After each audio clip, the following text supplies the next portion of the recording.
Hi, everyone. Thanks for joining us today. My name is Katie Motzinger, and I'm the Community Resource Director here at the Children's Attention Home. Here at the home, we provide nurturing care and life-changing services for both youth in foster care, as well as homeless youth in our community. And we work really hard to make sure that we individualize the care for every child so that they have the tools and resources they need to be successful long-term in life, whatever that looks like. They may be with us for a few weeks, a few months, or a year or more. And so whatever length of time, we just want to invest in them as young people and make sure that we're doing everything we can to set them up for success. And today, we're excited to have Fred and Ellen Wingate, who are two of the people helping us do that. They've been supporters for a long time, and Noosa Pest Management, the company that they own, is here at least on a quarterly basis to help keep us in tip-top shape and bug-free. So I'm going to ask you guys a few questions, but first, thank you for all that you do for the home as sponsors, as providing professional services, and just all of the ways that you help us keep things running and moving so that we can provide the care for our kids. So first, can you guys just tell us a little bit about yourself, introduce yourselves to people who are watching? Sure. Fred and Ellen.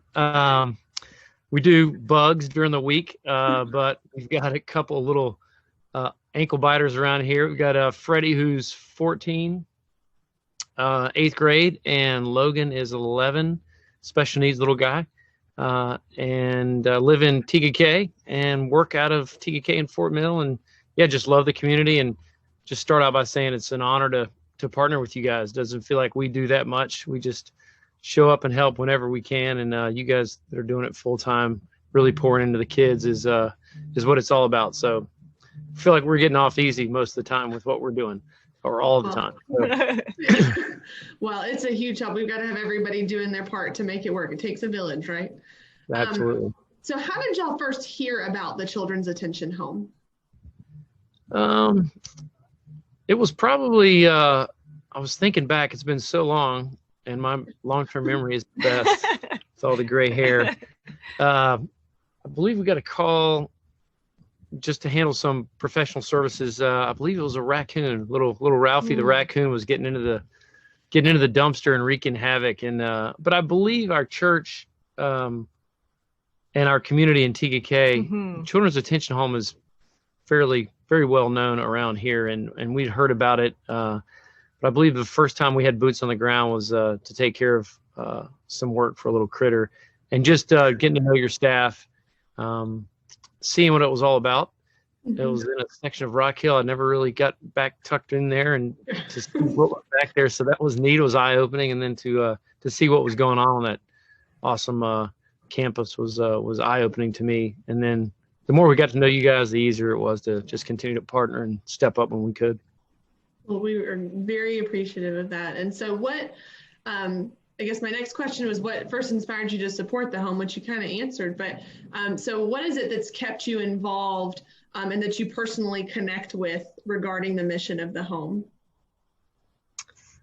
I guess for me, I mean, we've always, anything that involves helping kids has always touched us very deeply. And so that kind of as the top layer, but as we got to know, I think Fred mentioned it, the staff and everyone that works there, I think the authenticity with which everyone does everything that they do really kind of push it over the edge for us. Everyone's just so genuine in their desire to help every kid that comes through there. And sometimes that looks, more glamorous than others. And it seems like everyone that we've met that's connected to the home, that part doesn't matter. It's simply helping the kids, whether it's, and even the volunteers we've talked to, whether it's helping to clean or paint rooms or donate items or, whatever it is. It's been really kind of inspiring to see people step up in that way. Yeah. But yeah, like I said, takes a village, and we're so grateful for everybody that's involved. So do you guys have a particular memory of the home that you cherish? I cherish. I know that we met, I can remember meeting you guys for the first time, actually. I think it was probably about 5 years ago. And it was such a great conversation of just shared values and and y'all's heart for what we do, but is there a particular memory from being involved that sticks out to you or that you cherish? I think looking back years ago, asking one of the coordinators when we were kind of naive to the whole, we thought, well, we knew everybody didn't live in TKK and a community that looks like us, but I think I just asked, I'm like, well, where do these kids come from? Like, what's the story behind a couple of the kids? And then I heard, some detail, not really details, but just kind of some over encompassing, they may come from this environment, or this may be going on, or this may be happening with their parents, or and then seeing and hearing some of the statistics after that, some of the actual hard data about homelessness and kids in York County. I think that made it extremely real to us. And then just doing work around the campus. The kids don't treat us any differently than anybody else, and we treat them just like any kids that we run across anywhere doing pest control. But just it's interesting to be on campus through a different lens and just kind of paying attention to what's going on and watching the adults, and even in my line of work, I like to watch what the lowest ring on the totem pole is doing. Like maintenance staff, not necessarily the lowest ring, but they're not they're not a coordinator, but they're also still engaged a lot with the children. And to see the type of effort and how much heart they have and what they do and what they pour into the kids themselves, just in what they do around the campus, is really cool. So I don't know that it was a specific story, but just having that question, asking that question, because I play dumb all the time because I'm fairly good at that. I didn't really know where the kids come from, so I'm like, how does this work? Right. And Ellen's a lot more in tune to the community from that perspective. I got my head down a lot at work, but I was curious, and that answer was incredibly. I don't know. It was just a huge shift for us on should we support, and it's how much. What can we do? How can we maximize this partnership? Yeah. Well, thanks for sharing that. So if there was one thing that you could share about the home with others watching or listening, what would it be? There's not a bug on campus. That's right. I think it kind of relates to what stood out to me. I remember touring one of the cottages. Is that what they're called? I always want to call them houses, or we call them.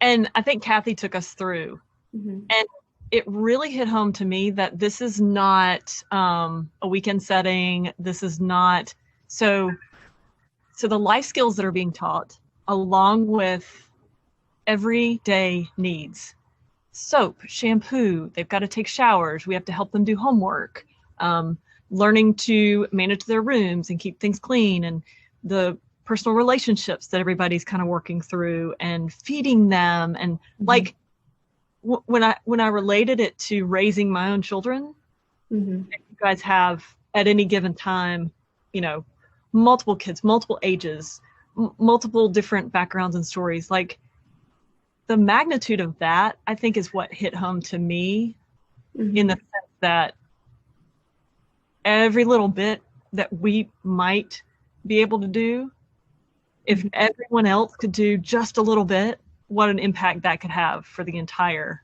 home.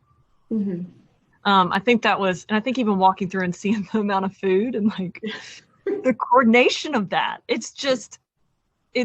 I wish everyone could really understand that level of it.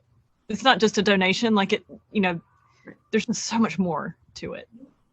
Yeah, and I think that's a great point. It's not just a donation; it is an investment into the kids and the work we're able to do with them. And it takes so many people to make it happen. And I think one of the things that are a common fact that, or a question I get asked, is how many people work at the home. And we have 60 plus employees that are teammates that work at the home 24/7 to make sure that everybody has what they need, and that the kids get the care they deserve. And it's because of investments and donations from y'all and so many others listening and that are a part of what we do and have been for 50 years that make it possible. So is there any last thoughts you guys want to share, or Oh, we just love what you're doing. I think getting the word out like this, not because we want to be recorded on a Zoom call for people to tell us, hey, what a great job we're doing, because we're not doing that much at all. But I just love, one of our team members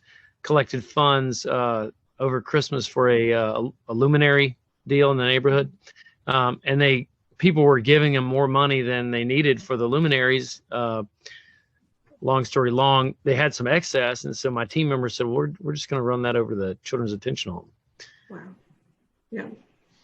And that's the impact. I think once people understand, Mm-hmm.